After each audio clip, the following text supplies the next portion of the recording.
Start in about 2 minutes. So it's 6:28. Yeah. And there's Trevor. I don't see it. Oh, there he is.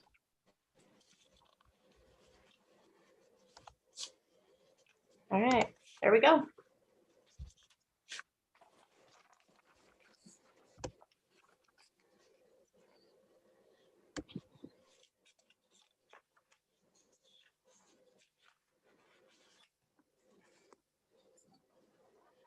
Hi, Trevor. Can I get you to test your sound for me, please? Hello. Hi, Trevor. Thank you.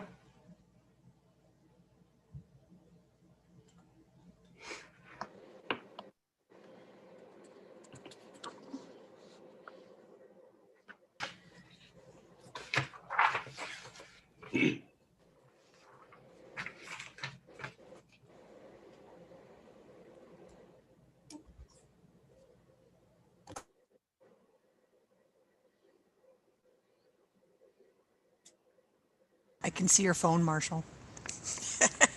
I'm just turning it off, so. That's the teacher in me coming out. Put it in the basket. Okay, I'd like to call the meeting to order. This is the City of Warman regular meeting of council for Monday, December 14th, 2020, starting at 6:30 p.m. And we'll move down to if there's any announcements. Okay, we'll move for an approval of the agenda then. A motion, please. Councillor Tooley. I'll make the motion to approve the agenda for Monday, December 14th, 2020, regular meeting of council as presented. Thank you. Seconder, Councillor Peterson. Any questions, additions? All those in favor? Oh, favor, yes.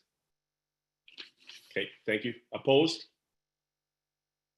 Trevor, I think you're freezing a bit here. Okay. Just want to confirm, Trevor, if you could turn your mic on, you're are in favor of that? I didn't. Okay, thank you. Okay, we'll move down to approval of the minutes. We have lots here, so lots of robust conversation, lots of minutes here. So may I get a motion for that? Councillor Beck? Thank you, Mayor Philipchuk. I'd like to make the motion to accept the minutes from September 24th, 2020, P4G joint public hearing, and to adopt the minutes from the November 16th, 2020 special meeting of council swearing in ceremony, and the November 23rd, 2020 regular meeting of council, and the December 7th, 2020 meeting, or the committee of the whole meeting as presented. Seconder for that? Councillor Johnson? Discussion. Busy times. Very busy times, yes. Okay, seeing none. All those in favor? Opposed? Carried. Move down to administration reports. We'll start out with the finance manager.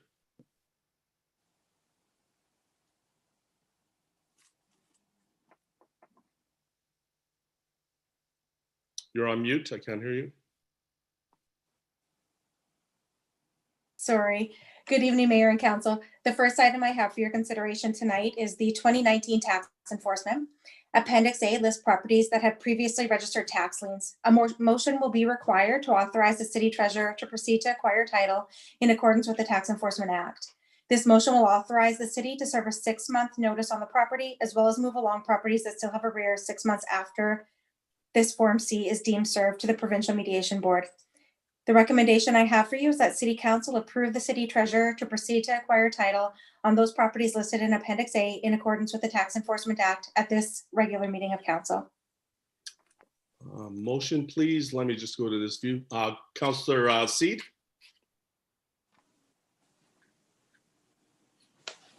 You're on mute. Sorry. Make the motion to approve the city treasurer to proceed to acquire title on those properties listed in Appendix A in accordance with the Tax Enforcement Act. Thank you. Seconder? Councillor Ramage? Questions? All those in favor? Opposed? Carried. The second item I have within this section is Appendix B, where properties, which includes properties for which council had previously provided a resolution authorizing the treasurer to proceed with title. At this time, administration is requesting a resolution from council to proceed to submit requests for consent, which is Form C, to the Provincial Mediation Board for the properties listed with arrears balances 6 months after having served Form C.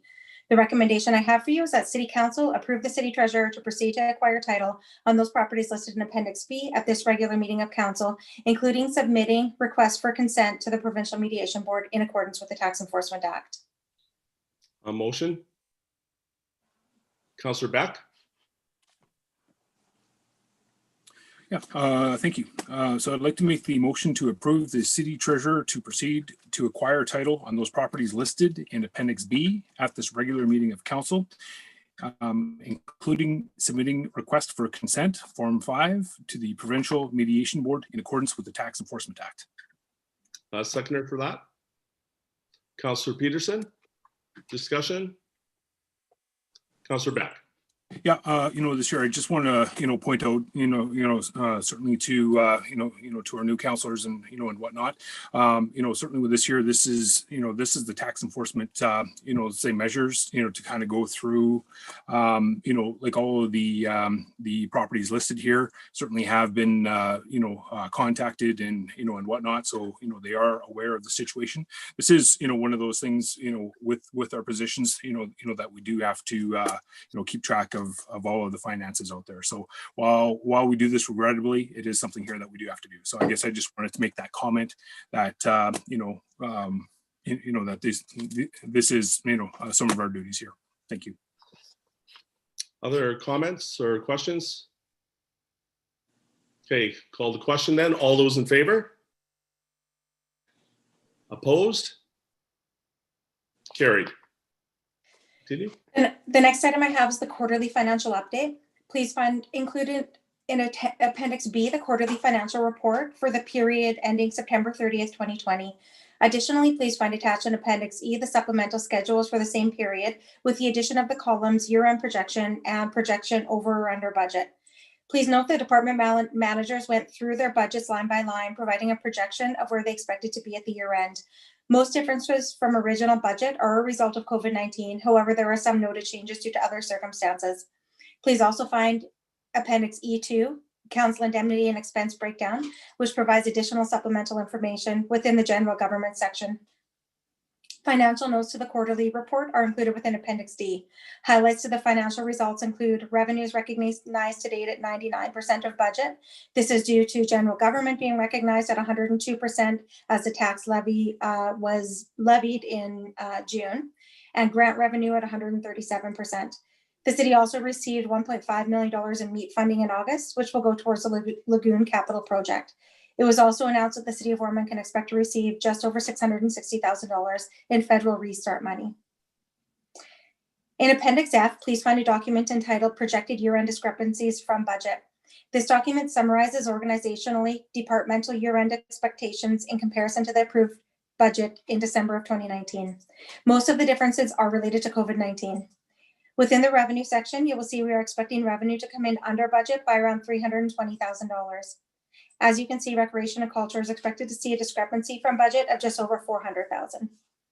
Turning our attention towards expenses, you'll see an overall expense savings of just over $715,000. Wages because of temporary layoffs of 26 employees, as well as a freeze on hiring summer students, resulted in overall savings of just over $427,000. Please note that considering the recent significant snowfall, transportation expenses for contracted snow removal is expected to come in $200,000 over budget. In summary, administration notes that Recreation and Culture was the department that faced the most challenges and changes due to COVID-19.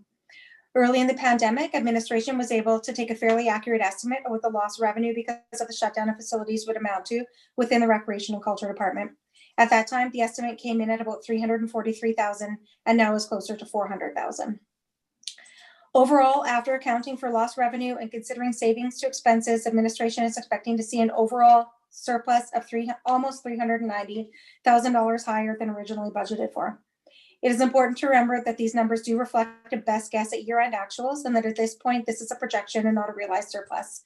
However, administration will recommend that with the closing of the 2020 year-end, council approve a reserve transfer that decreases the transfer in reserves to the fire, aquatic, and regional RCMP reserves, and transfer any additional surplus amounts to other discretionary reserves as well, specifically to plan for the expected downward trend in revenue sharing in the coming years. The recommendation I have for you tonight is that council approve the September 30th, 2020 quarterly financial report at this regular meeting of council. Motion, please. And let me just, Councillor Tooley. I'll make the motion to adopt the September 30th, 2020 quarterly financial report as presented. Seconder for that? Councillor Peterson?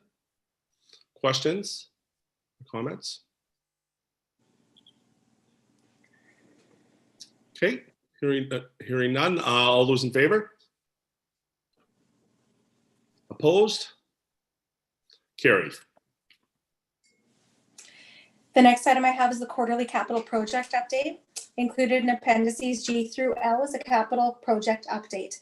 Administration recommends that the September 30th, 2020 capital project update report be adopted at this regular meeting of council. Motion, please. Councillor Peterson? Mike? I'd like to make the motion to adopt the September 30th, 2020 capital project budget report as presented. Seconder? Councillor Johnson? Questions or comments? I just want to mention that we did spend some time with this during the committee of the whole, and if people want to review that, that's also online. So I just want to mention that it doesn't look like there's conversation, but we did have some of those conversations at the committee of the whole, and appreciated those updates at that time and follow through with the motions now. Other comments? Okay, all those in favor? Opposed? Carried. The next item I have is the utility billings added to property tax rolls.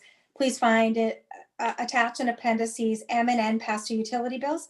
Administration notes that the first property in question is a commercial rental property and the second a residential property. Attempts by administration to collect on the accounts with the renters have been unsuccessful, both dealing directly with the renter and through coordination with the landowners. In accordance with Section 333 of the Cities Act, administration is requesting to apply the outstanding utility bills to the property tax rolls. The recommendation I have for council is that council approve the request to apply these outstanding utility bills to related property tax rolls at this regular meeting of council. Motion, please. Councillor Seed? Make the motion to approve administration to apply the listed outstanding utility accounts to related property tax rolls. Seconder for that? Councillor Ramage? Questions or comments? Councillor Peterson? I say this every time it comes up, and I'm going to keep saying it. If I believe that if we're going to put this on for resident, and this is for residential properties only, I'm talking about. If we're going to put that onto the property taxes of the owners, then we should be requiring the property owners to be the ones that have the utility bills all along and not allow the renters to have a separate bill. I think that would clear that up, but as long as this is someone else's bill, I don't believe it should be going on the property tax for the owner. And I would like to also request a recorded vote for this. Okay. Other comments, questions? Councillor Beck? Mike? Yeah, certainly to the point here with this here, these are, services that that the city provides to our residents and, to all of the properties within our jurisdiction. And, while I certainly respect the fact that tenants and the landlords can certainly come to an agreement as to who's going to be paying the water bills and whatnot, ultimately the responsibility does fall on to the property owner to make sure that that proper follow through is done. Certainly with this here, the allowance here, to not charge this forward to to the actual property owners would be fiscal mismanagement on certainly on our part. These are services that have been provided, and yeah, certainly with this here, it does fall within the sections of the Cities Act where it does clearly state that the owner is certainly responsible, and we have the ability to tack this onto their like their tax notices, and for that there we should.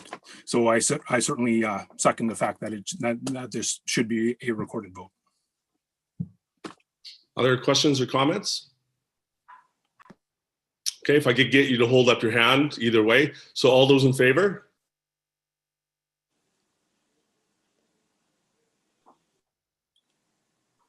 Okay, opposed? Carried. Thank you. And the last item I have for you tonight is the cell phone policy amendment. The City of Warman cell phone policy allows eligible employees a cell phone reimbursement based on job duties and requirements and expectations. Oh, sorry, I just lost my computer, but it's back on. Expectations that the employee subject to the policy use their personal phone for work-related purposes. Please be aware that all supervisors within the City of Warman either have city-issued cell phones or are applicable to the cell phone allowance. The finance officer, who has 4 direct reports, has not been included in the applicable listing. The finance officer, who in addition to being in the supervisory role, also provides finance support and manages the payroll duties, is available via email, phone, or text to direct report employees, as well as managers, supervisors, and other employees who have payroll questions while she's away from the office. The level of responsibility required of this position does justify an applicable cell phone allowance. The HR generalist is a non-supervisory position, providing HR-related support to all employees, managers, and supervisors. The HR generalist is available also via email, phone, or text while away from the office. The level of responsibility and expectations for response required of this position also justifies an applicable cell phone allowance. The recommendation I have for council tonight is that a resolution be provided to amend the current City of Warman cell phone policy to include the finance officer and HR generalist as applicable to the 50% cell phone allowance effective January 1st of 2021. Motion, please. Councillor Johnson. Thank you, Mayor Philip Chuck. I'd like to make a motion to amend the current City of Warman cell phone policy P25-215 to include the finance officer and HR generalist as applicable to the 50% cell phone allowance effective January 1st, 2021. Seconder. Councillor Seed. Questions or comments? Councillor Ramage. Thank you, Mayor Philip Chuck. Just a clarification on the maximum amount of coverage for the cell phone policy. The maximum amount is $70. Okay, thank you. Councillor Beck. Yeah, thank you. Certainly, like we did actually have a really good discussion about this at our all committee meeting there, and while it's certainly noted that that these positions here, generally work out of our city hall, with this here, it was certainly noted that there could certainly be a lot of efficiency with texts and these officers actually being outside of their offices, being able to respond to some of the questions that are coming forward. These are both very active positions, certainly in terms of finance and also, say HR related questions. And, sometimes the ability to get back quickly can certainly bring a lot of efficiency to the organization. So I just wanted to highlight the fact that we did have quite a bit of conversation about the amendments that are being proposed here. Thank you. Any other questions or comments? Okay, I'll call the question then. All those in favor? Opposed? Carried. Thank you. You're welcome. We'll move down to our city clerk, Dawn. Hello, everybody. Get my screen up here to share with you. Here we go. I have just a couple things for you today that kind of follow up from the committee of the whole meeting we had on last Monday. And one of them is the council calendar for 2021. I guess my recommendation would be for council to approve the calendar so I can light up your emails and send you all your notifications of the upcoming meetings. Okay, Councillor Peterson for a motion. I'd like to make the motion to approve the 2021 council meeting calendar as presented. Seconder? Councillor Johnson? Questions or comments? And I just want to comment that I know we had a little brief discussion about this in the past, and just we wanted to try a year staying along the same pattern. So it's going to be one regular council meeting and committee of the whole for December, July, and August, and every other month will be 2 council meetings and committee of the whole. But looking at that and something we can reflect on a year from now and just see if that's what best suits our needs. Anything else? Okay, I'll call the question then. All those in favor? Opposed? Carried. Hey, my next business here, again from the committee of the whole, was the volunteer awards for 2021. There is a report in there from June of 2020 of what we did with the volunteer awards, and also there was a budget in there as well. So my one request would be to allocate about $8,500 from the budget to go towards the volunteer awards. And then also for council to consider a few options regarding how we'd like to go forward with the volunteer awards, continue as we did last year with a small formal evening, do a virtual presentation, plan to do the same as we did last year with the yard presentations in the spring, or postpone the volunteer awards until fall 2021 instead of April, and either plan for a small formal event, virtual event, or yard presentations depending on the COVID-19 situation. So my first recommendation would be to go with option 4, just to kind of feel out how COVID is going to play out over the next little while, and then kind of look at what type of event we'd like to have in the fall. Okay, motion. Somebody like to make that motion? Councillor Johnson? Okay, I'd like to make the motion to postpone the 2021 volunteer awards until fall 2021 instead of April 2021, and plan for a small formal event, virtual event, or yard presentations depending on the COVID-19 situation. Seconder for that? Councillor Tooley? Questions? Councillor Beck? Yeah. So just a question with regards to the 2020 volunteer awards. Certainly, like we didn't have the ceremony for that there either. Would both of those, let's say, be looked, to have together, or would the 2020, let's say, just kind of be scrapped and then just kind of look forward to the future? We should almost have a committee formed for that too, and we can discuss as a committee what they feel best. It would be nice to be able to give the 2020 award winners some live recognition if it's possible. But I mean, we really don't know what the COVID situation is going to do. I would like that idea, but I think a committee needs to be formed and they can bring a presentation forward at that time. Other questions or comments?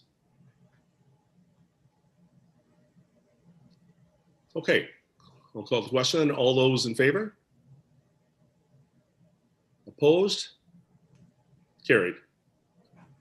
All right, and then the last one would be to allocate the $8,500 of the budget towards the Volunteer Appreciation Awards. If it is a yard presentation, it won't be quite so much, but at least we'd have an amount there if we decide to go with an event as well.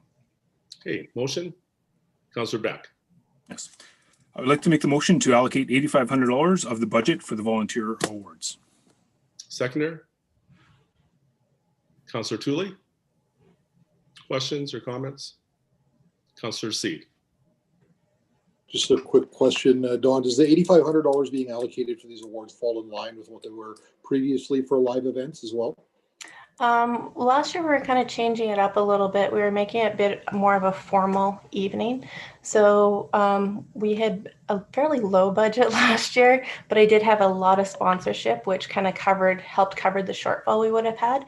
So given that it's a COVID year as well, I'm not really comfortable going out and soliciting our local businesses for sponsorship. So I would feel best that we had the whole amount budgeted for. If people did step up as sponsors, we definitely recognize them.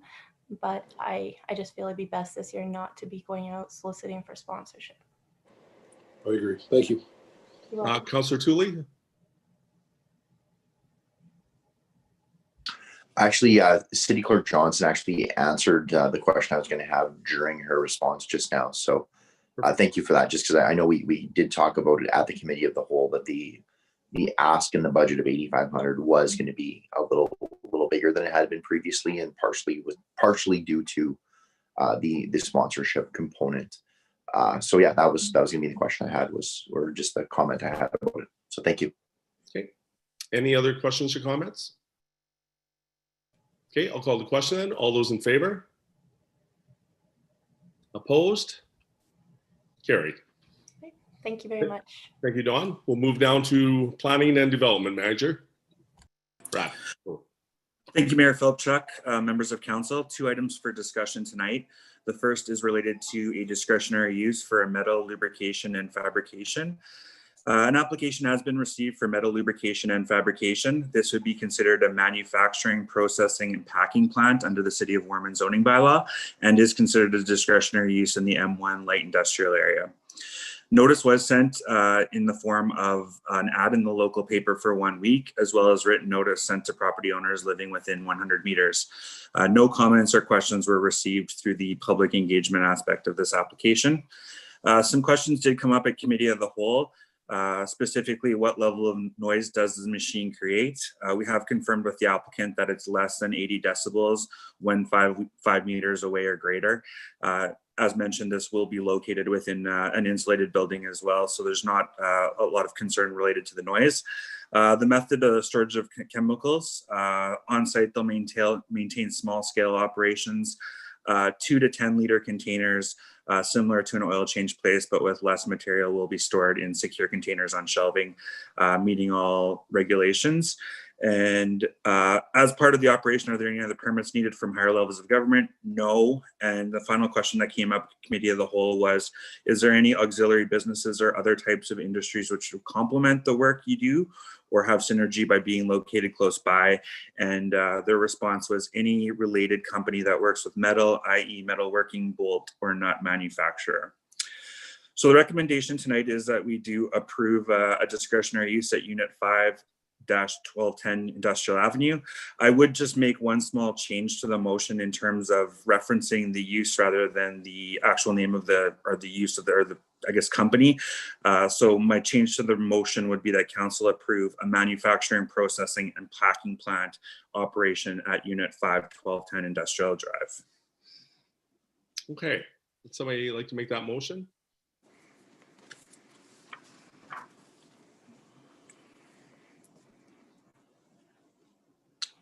Councillor Johnson, want to try that? Okay, I'd like to make the motion to approve, what am I saying again? A manufacturing, processing, and packing plant. A manufacturing, processing, and packing plant at Unit 5-1210 Industrial Drive. Okay, thank you for that. A seconder for that? Councillor Peterson? Questions or comments? Councillor Seed.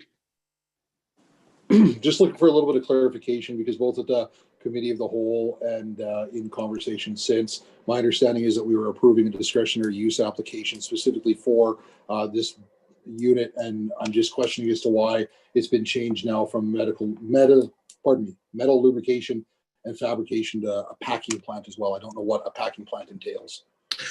So under the zoning bylaw, we've only got specific uses listed, and in situations we have to fit whatever the applicant or the proposal is under one of the uses based on the definition of those uses. And the manufacturing aspect of this fits best with this particular use. So it's not that we're adding in the processing, it's just part of that bigger definition. Okay, so we're not giving them carte blanche at some point to open up some kind of packing plant that can be involved with this? No, and actually when we do issue the business license, we specify within the business license exactly what they're being approved for, and on an annual basis, obviously we follow up with that if there are any issues. Perfect, thanks for the clarification. No problem. Councillor Johnson was next. So I was just wondering, just to fill me in, so if there is any infractions with the noise bylaws or the noxious odors, what are the ramifications? Is that just like noise bylaw penalties, or? Yeah, so we would approach a situation like that on a case-by-case basis. Obviously, we have fines within the bylaws which we can impose if there are issues or proven to be issues. We would try to work with the owner or applicant, obviously, to rectify some of those issues. And if the issues couldn't be rectified and they were kind of going against bylaw, we would continue to issue fines. And I guess if it couldn't be addressed under some other manner, we'd have to look at what we do with the business license kind of in following years. Okay, thank you. Councillor Ramage. Thank you, Mayor Filipchuk, and thank you for the updates to the report, Brad. Just as a confirmation, this applicant has met all the information requirements of the zoning bylaw that we would ask under this use? Yes. Okay, thank you. Other questions or comments? Okay, all those in favor? Oh, the question or? Yeah, question, sorry. Yeah. Do we have any interest from some of those metal workers or nut and bolt manufacturers for that area, just as far as economic growth? Yeah, just due to the timing right now, we haven't had a big opportunity to explore some of that, but definitely something that we would obviously kind of keep in our back pocket, especially when we get a new economic development officer in place, that we would kind of, use that message specifically if someone was looking at investing in the city. Likewise, perhaps get that economic development officer out there to see if there's any synergies with existing businesses that are located in the community as well. For some we'll follow up with for sure. Anything else? Okay, I'll call the question. All those in favor? Opposed? Carried. Thank you. The next item is an occupancy agreement for the P4G project manager.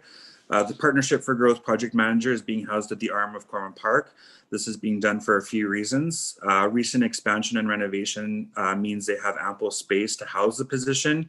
A lot of the inquiries related to lands within the P4G area would start at the arm of Corman Park office as a first point of contact. And historically, with the existing City of Saskatoon and RM planning district, the project manager or person responsible for managing the region has been housed at the arm of Corman Park. I'll just point out that this agreement, the funds related to it, that is a fund that all of the municipalities will pay to the arm of Corman Park. So this is money that's coming out of the already existing operating budget for P4G. And what this agreement is doing is basically allowing those funds to be transferred from the P4G account, which we all have a stake in right now, to the arm of Corman Park to house this position. So that $12,000 and some change is not paid for by each municipality. That's a fee that all the municipalities would pay. Our contribution this year in terms of operating is based on the population. So the Corman Park, Martinsville, the City of Warman all pay 21% of that operating budget. Saskatoon covers 33%, and Ozark, due to their population, covers 4% of the total operating costs. So whenever we're looking at splitting out costs, we use that formula, and that again is based on population, based on the last census numbers. After 1 year, we will review the contributions. As mentioned in the report, this is the first year for this district to be running. A lot of the costs were determined based on the existing Saskatoon planning district with the RM. So we are anticipating that with the first year, there might be a little more in terms of mapping costs and some of that extra cost, I guess, to get set up. But we're hoping that in following years, we can perhaps bring this amount down to a level, but we'll base that on actual costs at year end in 2021. So the recommendation tonight is that council approve the Partnership for Growth occupancy agreement. Motion. Councillor Peterson. I'd like to make the motion to approve the Partnership for Growth occupancy agreement. Seconder. Councillor Johnson. Questions or comments?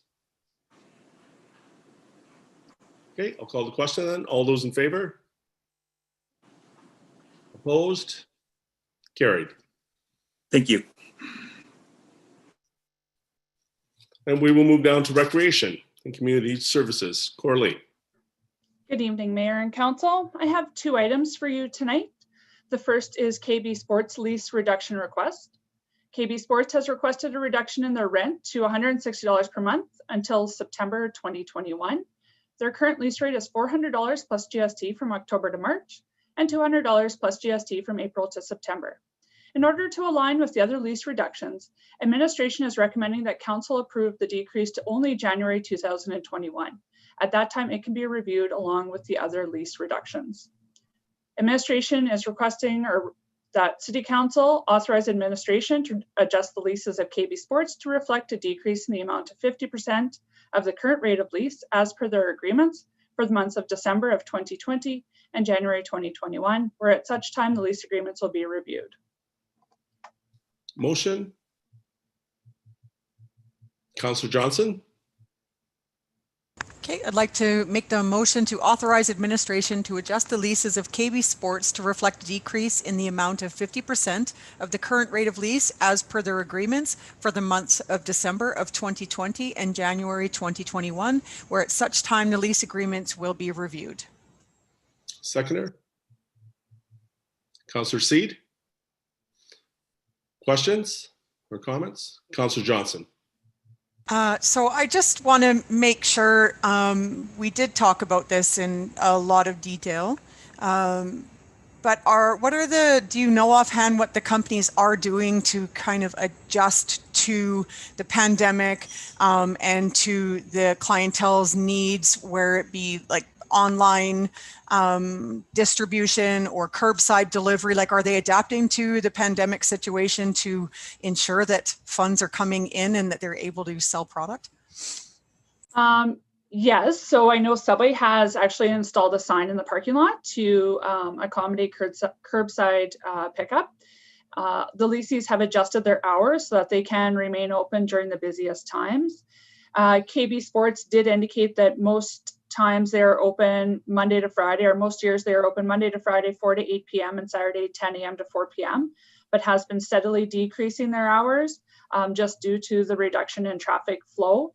And they are moving towards more of an appointment type style business, deliveries and pickups. So just to further, so how are they getting that message across to customers that they are decreasing the hours and changing? They would be advertising that on their Facebook page or signage, or however they are looking to do that. Okay, Councillor Seed.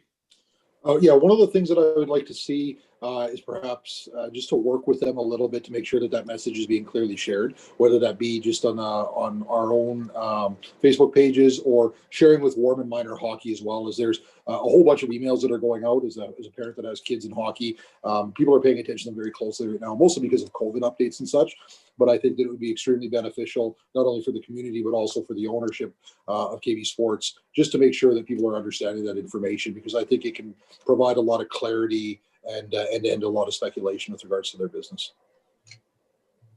Okay. Thank you. Any other questions or comments?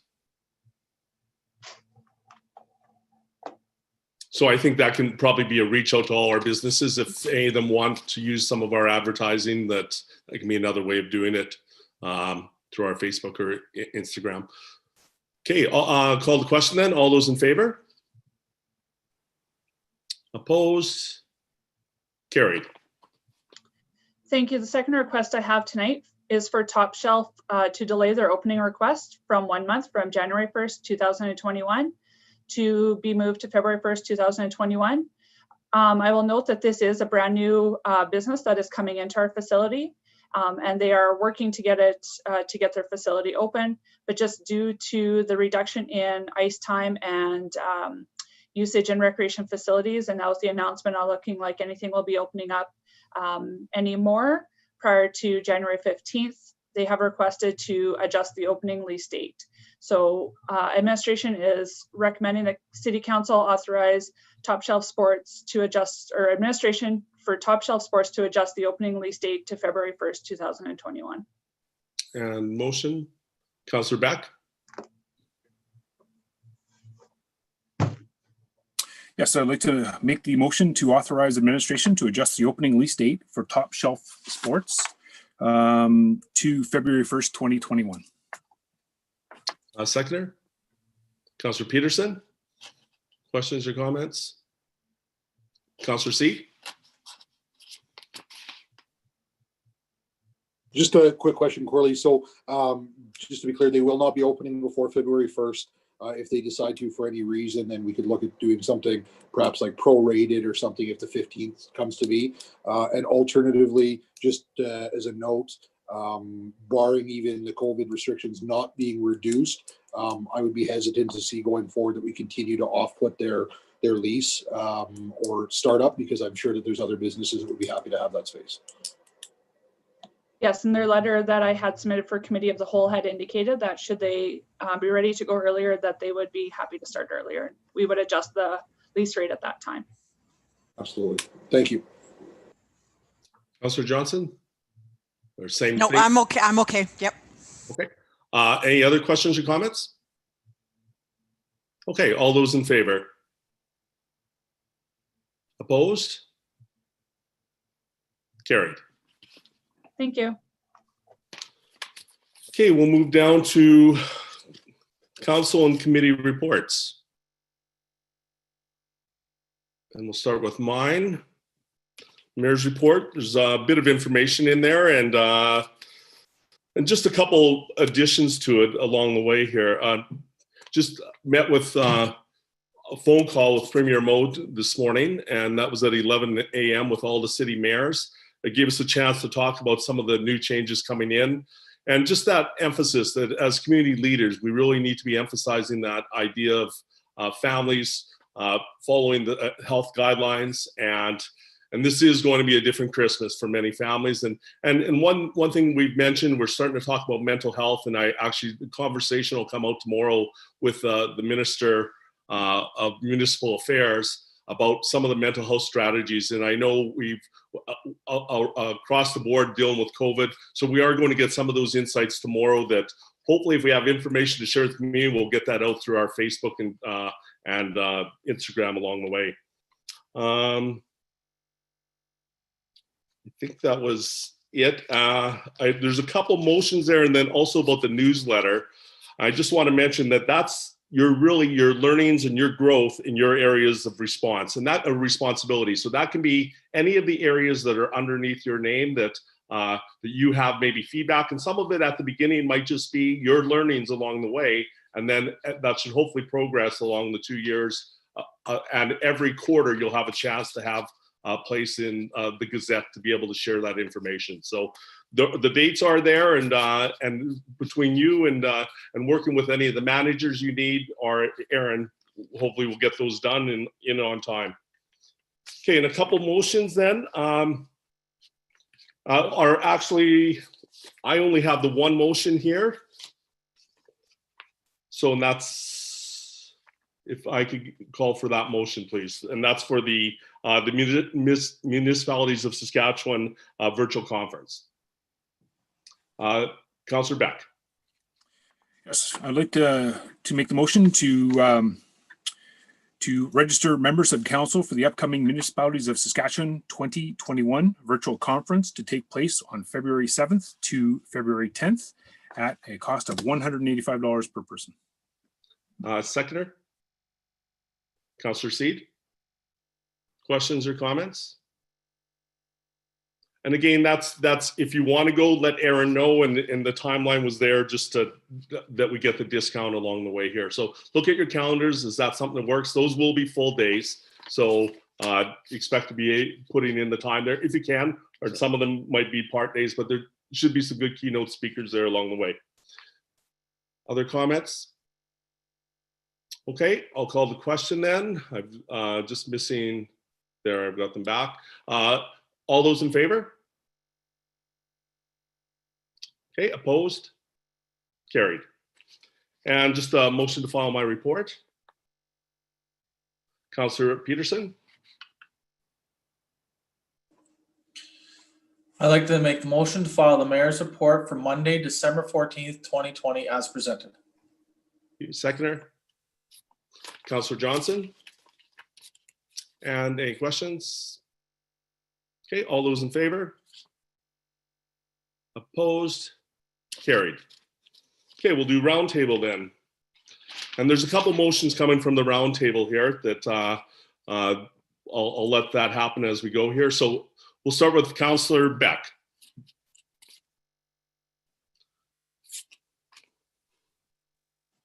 All right, thank you.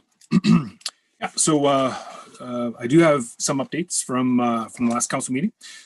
Certainly since then, we have had the Municipalities of Saskatchewan Northwest Region meeting.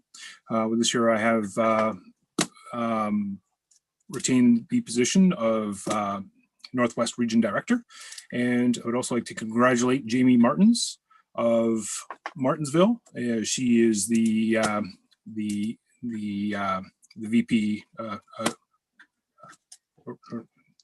certainly like the assistant director there. So I'd certainly like to make mention of that.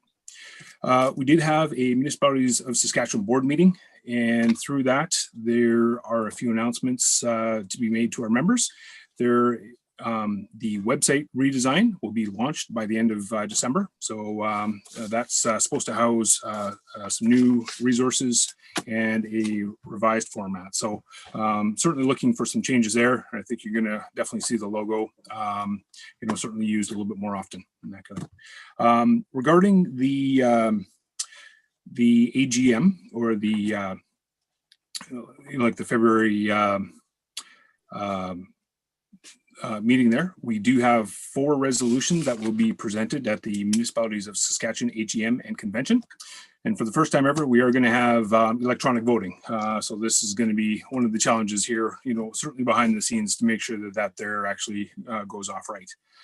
From our board meeting, we did have a presentation there that the Kinetic Group purchasing certainly gaining more traction, and certainly has more to offer to our members. And the agreement there, between Kinetic and Municipalities of Saskatchewan became effective as of October 1st, 2020. So, so certainly that particular program there is going to offer quite a few more benefits for our municipalities. At this time, I'd also like to congratulate Kevin Tooley as he retains the city representative status for the SAMA Urban Advisory Committee. So this year he is our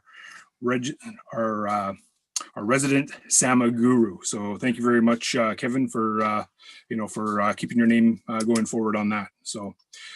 As for myself, this year I basically retained all of my previous appointments and whatnot. I did pick up 2 new ones. So I am the representative for the MEP program. So that's the Municipal Pension Plan.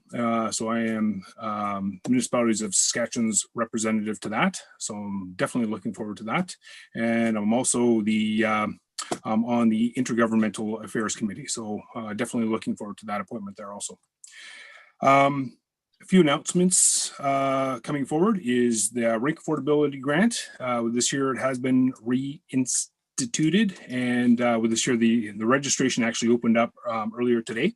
So Warman qualifies with 3 of our rinks and whatnot. So, certainly this year, definitely looking forward to, to our recreation department putting in those grants. Also, one of the other things kind of coming forward to note, there's a traffic safety fund grant, and this basically helps fund initiatives for safety up to $100,000. It's a per let's say per initiative. So with this year, there's a number of things that that we could certainly look at here in our city. Obviously, this year turning off of 305 onto Centennial. With this year, we do have a grade differential there. So with this year, if the median there could certainly be identified, and also with this year, safety traffic related improvements could certainly fall underneath that. So I would certainly ask administration to see if there's anything there that that falls within our guidelines to to put forward for funding. Also under that, there is a photo speed enforcement program. This is sponsored through SGI. And with this here, that could give us the opportunity for photo enforcement within our city. So obviously with this year, speeding has certainly been a high priority issue. And also with this year, certainly where there's a lot of pedestrian traffic, this is something that that SGI would certainly look at any proposals coming forward to turn, to provide that photo speed enforcement program. Like I will note that it currently operates in Saskatoon, Regina, Moose Jaw, and also in Waka. It has also had placement in Martinsville, Pilot Butte, and White City. So, with this year, I don't think, say Warman would be too far off the map for, for possible inclusion in that. So I would certainly, like to ask administration to look at that and make some recommendations on council's behalf. I did notice that with this year, we do have some staff service awards that were recognized. Usually at this time of year, we do have a in-person meeting where where lunch is provided to our employees, and we do recognize the service awards for our employees. So I will note that there are 8 5-year awards. There's also some prestigious awards, one of 10 years. So Brad Toth with us here is certainly being with us for 10 years. So congratulations, Brad.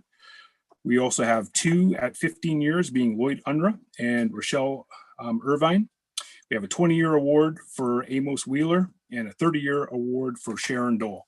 And those are, certainly recognizable figures here in our community. And I think we deserve to give them a little bit of respect for the time here that they've certainly served with us and for the job that they do for us. So I would certainly like to make mention of that. And beyond that there, I just attended the P4G meetings, the Saskatoon water presentation, and Mayor, that's the end of my report. Thank you. And thanks for mentioning the service awards. I had a chance to go around with our HR specialist, Lynn and Bob, and we actually presented the awards in a safe way, and stopping by Public Works and City Hall and at Recreation. So it was great to have the staff get together and recognize in front of their peers and let them know that they are being recognized in that way, and have the pictures and awards given out. So thanks for mentioning that. I had it down. I mentioned the Premier Moen and forgot to mention that one along the way. So we will continue on to Councillor Johnson. Good evening, everyone.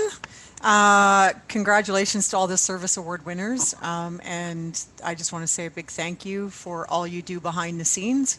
I have just been attending workshops and getting my knowledge up to par, hopefully. I attended the virtual water forum, as well as the municipal leaders' roles and responsibilities, where it was Great to learn about what my role is, the role of ombudsman, and just how the inner workings are. I also got to sit down with our city manager, Smith, and have some Q&As just to, again, keep me up to speed, ask some questions that I would like answered, and just to continue the growth. As for that, I have nothing else to report.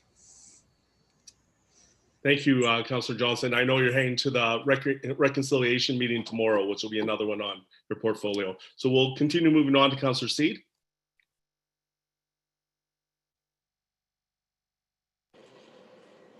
Thank you, Gary. I've certainly had a lot to learn here over the last couple of weeks. Learning, working quite a bit towards coming to a better understanding with the RCMP, and certainly had a couple of good conversations as well with Chief Austin, primarily in protective services as well. I've quite enjoyed the dialogue that we've been able to have both with Mayor Filipchuk and Bob Smith regarding the EMO and some of the questions and concerns there. And I look forward to upcoming meetings regarding that to get a little bit of clarity and really bring me up to speed on some of the decisions and some of the reasoning behind previous decisions, if you will, and just so I can better understand that and hopefully continue on with both the new council members and the previous council members to make sure that we're all on the same page and just continue to move forward with the great protective services that we have.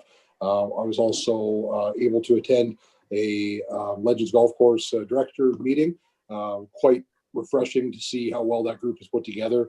The individuals there are quite excellent, extremely passionate, certainly not afraid to welcome me in right away and throw a couple of jabs my way, which is refreshing. It's nice. And I'm also happy to see that for a municipal golf course or a golf course located within Warman, that they're in very sound financial positioning, which is nice seeing the time of year it was when in fact they actually flourished when many other businesses were struggling. So besides that, I don't really have anything. Thank you. Thank you. We'll move to Councillor Peterson, and this is if you brought up about a letter for the whistle cessation. If you could make a motion to that, if you want that to follow through, just to follow the protocol with that too. Okay. Okay. Let's start with that then. I'll make a motion that we should send a letter to CN and the Federal Minister of Transport and to clarify what we need to do in order to follow through with a whistle cessation bylaw. Thank you. A seconder for that motion? Councillor Seed? Any comments, questions or comments? Okay, all those in favor? Opposed? Carried.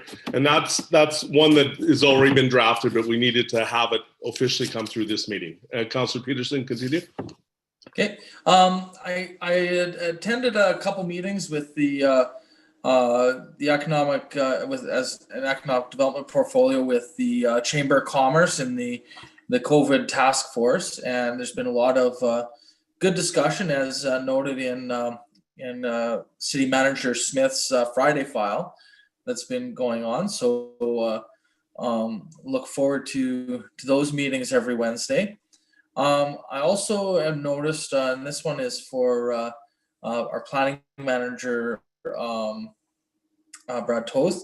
And this is another one that's been ongoing, kind of like not quite as long as the whistle cessation, but very similar in that out at Central Avenue, where those pylons have come down on that piece to keep people from going straight across. I've been noticing, since the snow has fallen, that there have been people that have been driving across that gap and using it there. And I would suggest that is one that the Department of Highways should take note of, to do something sooner than later, because and the reason why we went through the whole process of having the overpass and putting that stop so that people couldn't go across was because of safety. And right now with some people disregarding signage and disregarding the traffic measures there and going across, they're putting other drivers at risk there. And I think the Department of Highways needs to take that seriously and do something way sooner than later.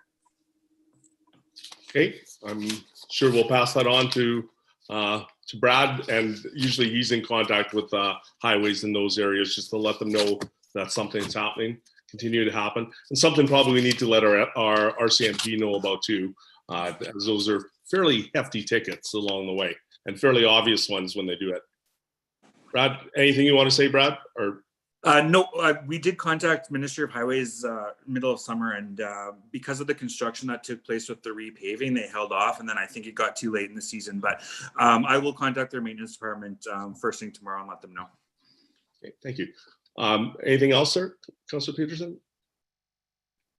No, just a little more with that. Like, I mean, it probably wouldn't be as big a deal if you didn't notice the tracks in the snow that it's being used there, right? And I think it's pretty obvious that even for the Department of Highways, that something needs to be done to curb that.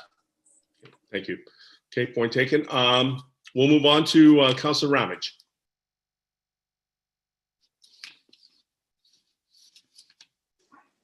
Thank you, Mayor Philipchuk.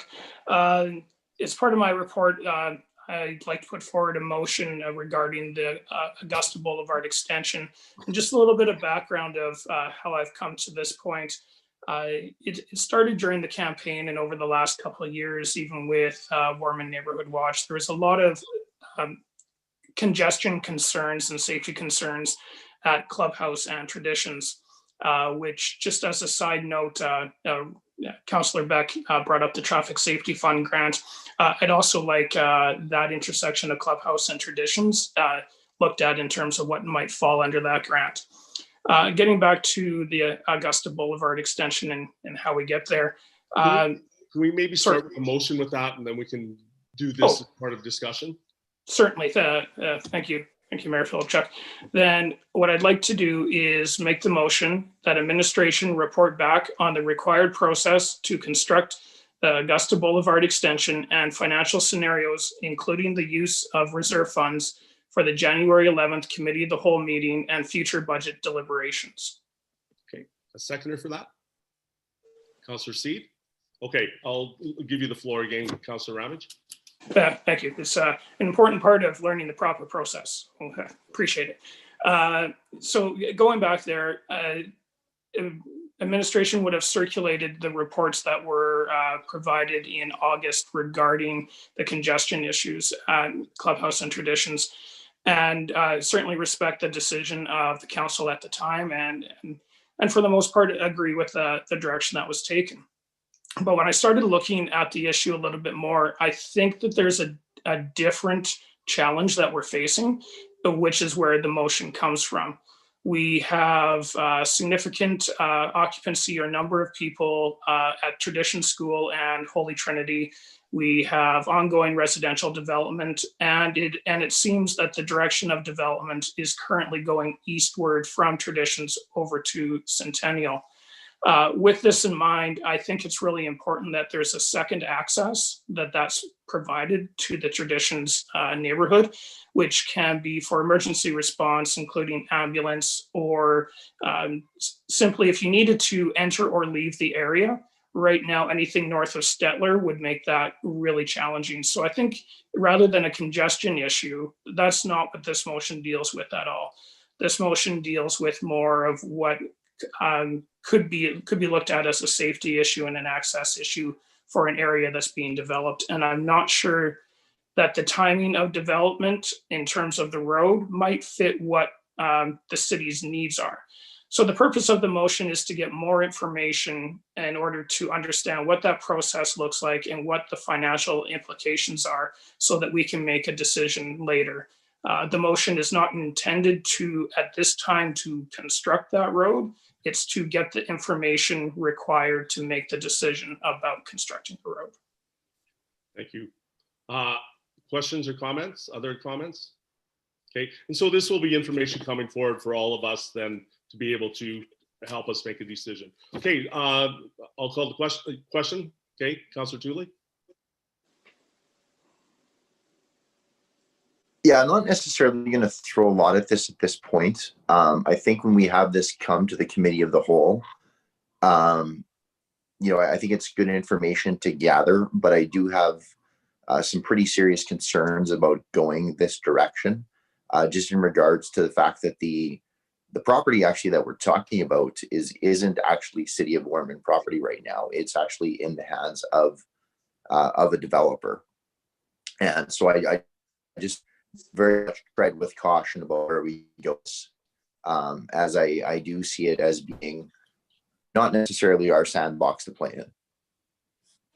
Okay, point taken, and I think that report will probably have some of that information. Councillor Becker, that's good. Yeah, with this year, I just wanted to back up that point that, certainly with this year, like any information coming back would certainly be identified to, to Kevin's point, certainly to Kevin's point. So, So really a motion right now to get more information, which is what we all need to make good decisions. So good. Anything else? Okay, all those in favor? Opposed? Carried. Okay. And continue on, Councillor Ramage. Thank you. Thank you very much. Other than that, just a pretty short report. Attended the water forum, and that was interesting to understand what they're trying to do with the reseller rates and some of the things that may come forward.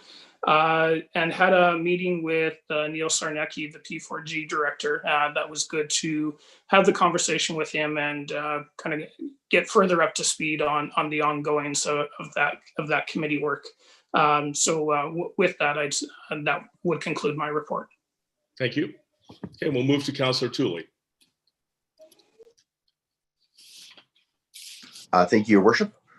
And I don't have necessarily a lot to report on. I can give a bit of an update that I guess just thank you, Councillor Beck, for acknowledging my reappointment to the SAMA Urban Advisory Committee as the Municipalities of Saskatchewan representative on that committee.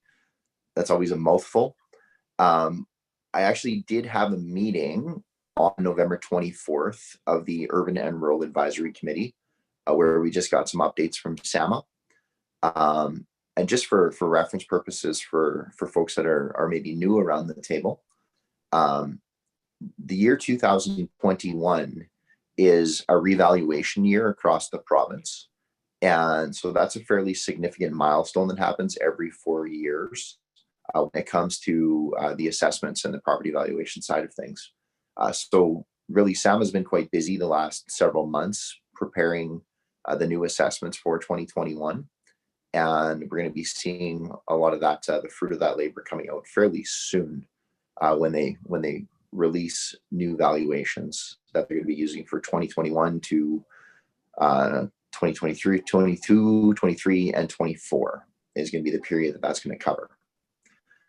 Beyond that, I also attended, and I just got to pull up my notes, the Recreation Advisory Committee, which was on November 25th. And I know something that we've talked about around the table this evening, and I'm fairly certain that I believe that Coralie's still on the call. And one of the things that I'm sure that they'll be working on is the community grants program for the community rinks.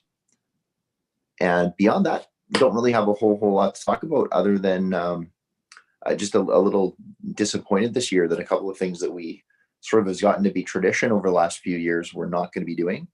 One of the ones I'd mentioned is the senior suppers. I've actually looked at that over the last several years, and it's just disappointing that we're not able to sort of celebrate that in the same way that we have in the past, as well as the Christmas lunch that we often do with staff, and that we're not able to do that this year in the same kind of a way too. So just wanted to recognize those things. So thank you.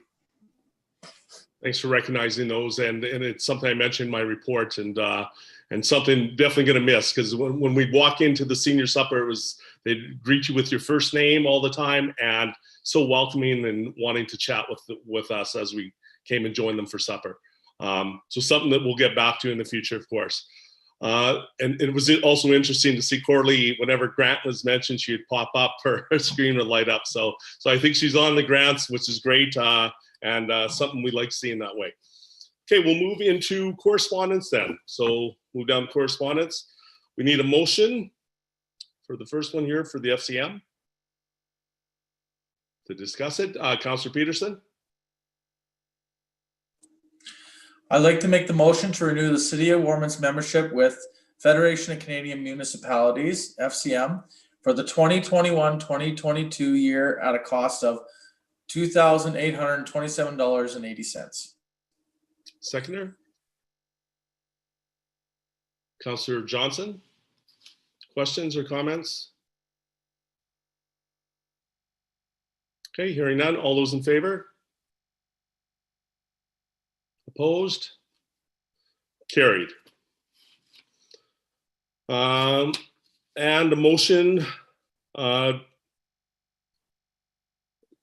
second motion there, renewal letter, an invoice. Councillor Seed. So make a motion that the FCM membership renewal letter and invoice RCMP Mayor's Reports October 20th to November 4th, 2020. Resident letter regarding the Remembrance Day multi-denominational and letter from Terry Jensen MLA have been received by council on Monday, December 14th, 2020. And that the correspondence is to be filed as presented. Seconder. Councillor Peterson, questions or comments? Okay, hearing none. All those in favor? Opposed? Carried. Okay, we will move down to other reports. And just to point out with the Remembrance Day one, that one will go to our Remembrance Day committee, and they also got a copy of that, will be in consideration. Let's move down to other reports. Motion, please. Turbidity. Councillor Peterson. I'd like to make the motion to approve the November 2020 turbidity report as presented. Seconder for that. Councillor Johnson. Any questions or comments? Okay, all those in favor? Opposed? Carried. Okay, and other reports. Motion, please. Councillor Johnson. I'd like to make the motion to accept the minutes from the October 19, 2020 Legends Board meeting, as well as the agenda and financials as presented. Seconder for that. Councillor Seed. Any questions or comments for Councillor Seed? Okay, hearing none. All those in favor? Opposed?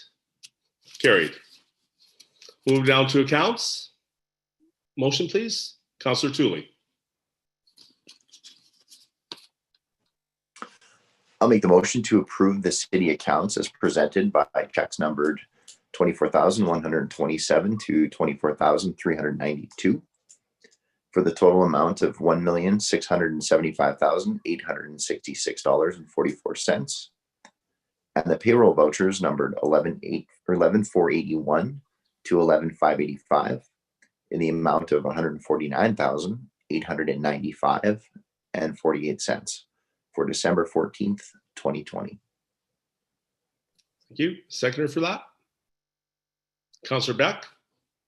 Questions or comments? And again, I know some inquiries have come through email about different ones, which is great. Okay, all those in favor? Opposed? Carried. Okay, we'll move down to, and we're moving the facility portfolio into our January meeting. So a motion to adjourn. Councillor Tooley. I'll make the motion to adjourn the December 14th, 2020 regular meeting of council. Seconder for that. Councillor Ramage. All those in favor? Opposed? Carried. Thank you very much, everyone. I know we have a few busy weeks here with